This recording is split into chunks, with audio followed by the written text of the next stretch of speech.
Good morning, students. Today, I will start a new chapter from your history book, lesson number 5, the Muslim League and its objectives. But before that, let me explain you about the communalism, the growth of the communalism and the factors responsible for the growth of communalism in India.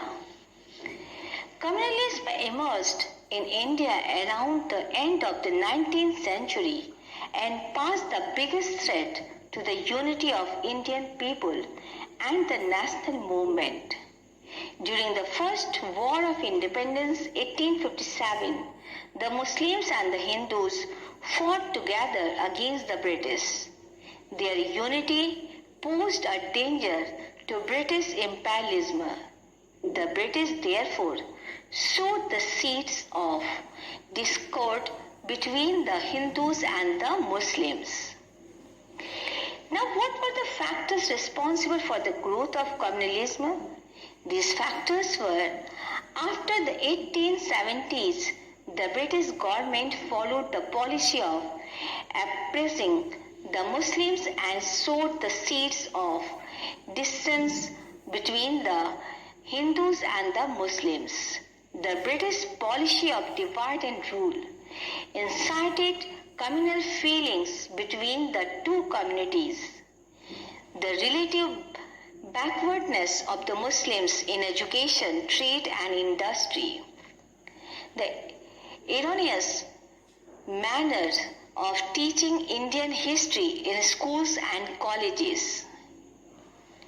Some actions of the assertive nationalists like propagating Shivaji and Ganpati festivals, role of Sir Syed Ahmad Khan and the Aligarh movement. So these all were the factors which were responsible for the growth of communalism in India. Now let me explain you about the events leading to the formation of Muslim League.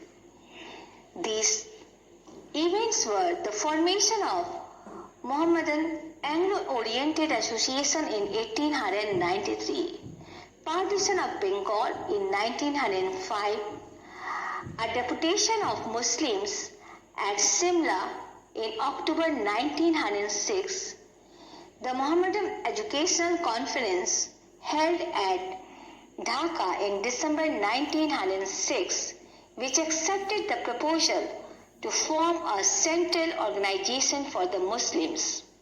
The Muslim League was established on December 30, 1906 under the presidency of Nawab Salimullah. Now let me explain you about the formation of the Muslim League.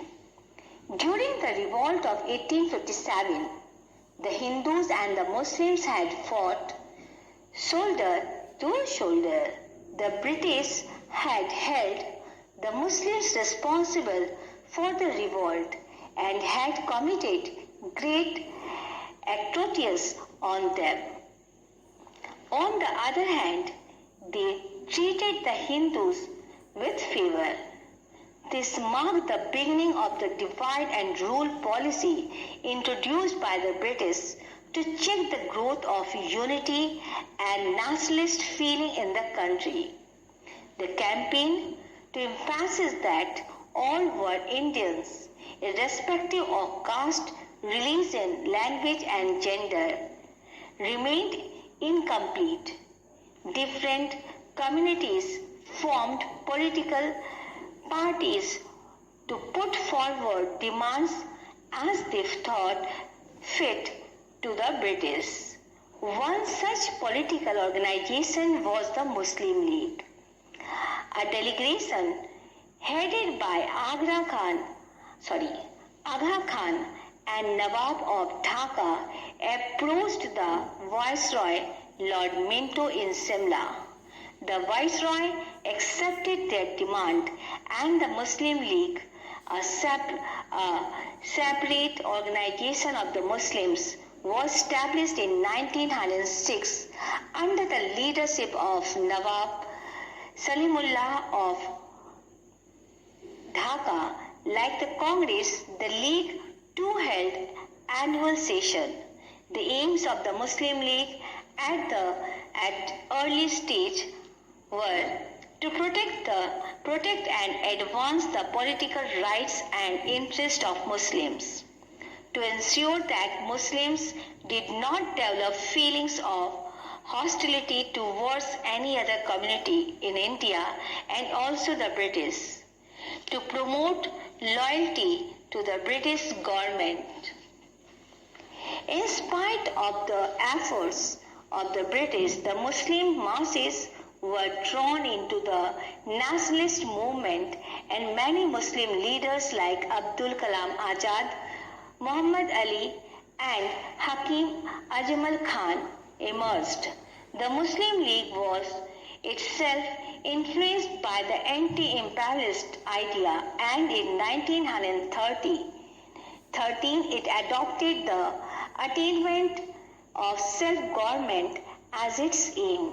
In 1916, it passed the same resolution as the INC, marking a temporary unity between the two major political parties of India. Now, let me explain you about the aims and the objectives of the Muslim League. The main objectives of the Muslim Leagues were to promote amongst the Indian Muslims the feelings of loyalty towards the British government and to remove any misconception that may arise as to the intentions of the government in relation to the Indian Muslims, to protect and advance the political rights and other interests of the Muslims of India, and to place their needs and aspirations before the government in mild and moderate language, to promote friendly relations between the Muslims and other communities of India, and to prevent the rise of any hostility between them without adversely affecting the above mentioned objectives what I explained earlier, to promote social and economic interests of the Muslims, to secure a rightful place for the Muslims in the Indian society and economy.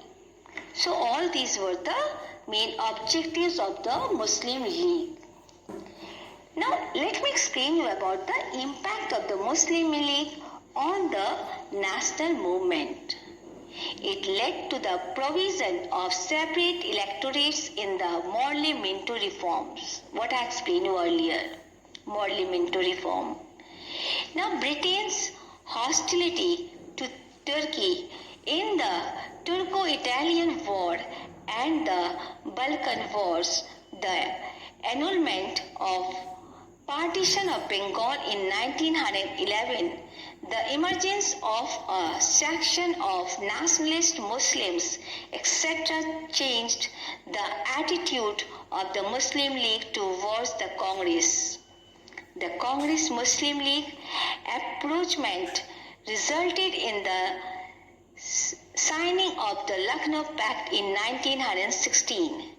The Muslim League raised the demand for Pakistan in 1930, and in the 1940 session of the League at Lahore, Jinnah put forward his two-nation theory, that was India and Pakistan. The activities of the League led to the partition of India and led to the creation of Pakistan in 1947.